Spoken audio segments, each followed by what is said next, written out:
Avec son m98 garni de 106 kg, Grégory Lambollet est l'homme à tout faire du pack toulousain.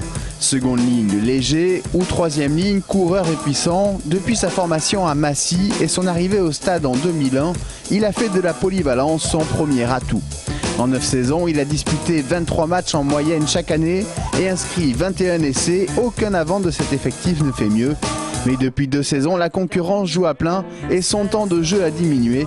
Avec lui, nous revenons sur son rôle au sein de l'effectif, les avantages et les inconvénients de sa polyvalence. Nous évoquerons aussi l'équipe de France et la fin de saison à venir. Grégory Lambollet dit bobol pour les intimes et le focus de cette semaine. On serait adapté parce que c'est pas du tout pareil que le jeu de troisième ligne, même si ça y ressemble de plus en plus avec le rugby moderne. Voilà, on peut moins se déplacer dû à l'effort qu'il faut faire en mêlée. On ne me demande pas la même chose qu'à Romain Milosavski ou à Pato Albacete, mais après je fais des choses que eux ne font pas et inversement. Quand il y a un deuxième ligne bien gaillard et un deuxième ligne un peu plus longiligne, il y a une certaine complémentarité. J'essaye de me déplacer plus que celui qui est plus lourd que moi et plus costaud que moi, même si parfois ceux qui sont plus costauds et plus lourds que moi se déplacent autant. Quand on voit les matchs de Pato ou même de Milo maintenant, c'est vrai qu'ils se déplacent énormément. Donc voilà, j'essaye d'apporter aussi en touche, où c'est un peu plus, on a une possibilité en plus pour sauter, que ce soit en attaque ou en défense. Donc c'est un avantage aussi.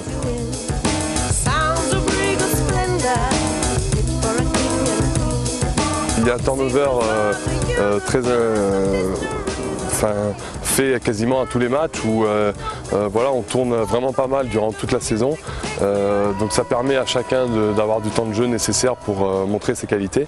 Et voilà, on a une telle cadence dans ce championnat et dans cette Coupe d'Europe qu'on a besoin de tous ces joueurs. Et puis après, c'est sûr que quand les matchs des phases finales se rapprochent, forcément le turnover se fait beaucoup moins. Mais voilà, on le sait et on sait que si on a fait ce qu'il fallait en amont dans la saison, et ben, on a toutes les chances de figurer sur la feuille de match pour les phases finales, quoi.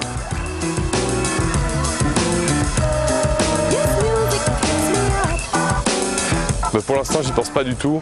J'ai l'impression d'être un peu, pas du tout même dans les papiers des sélectionneurs.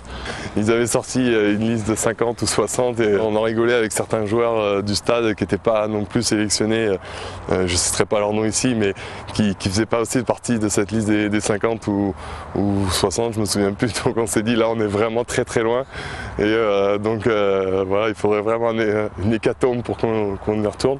Mais voilà, on a pris en rigolant et c'est comme ça, on ne peut pas prendre tout le monde non plus. Il y a des très bons joueurs dans le championnat qui ne sont pas pris et ça ne fait pas d'eux des mauvais joueurs, donc il ne faut vraiment pas se prendre la tête avec ça.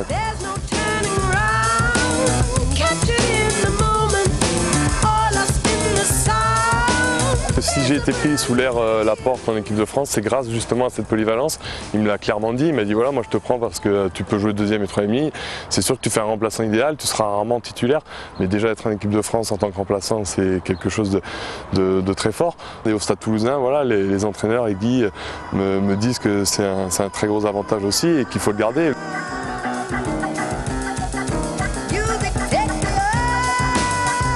Ce tirage au sort, c'est sûr, nous est favorable en Coupe d'Europe, mais ce quart de finale au Stadium va être très compliqué à gérer parce que voilà, les Parisiens vont être revanchards et ils n'ont plus que ça à jouer pour sauver leur saison. Et puis après, voilà, la demi-finale, c'est sûr, se jouera à Toulouse, mais jouer une équipe contre Clermont ou Leinster, il n'y a rien de facile là-dedans. Quant au championnat, rien n'est joué, les équipes sont très très proches. Il va y avoir ce match de barrage, c'est la première fois, donc on ne sait pas trop comment vont s'adapter les équipes. Donc voilà, c'est ouvert pour tout le monde.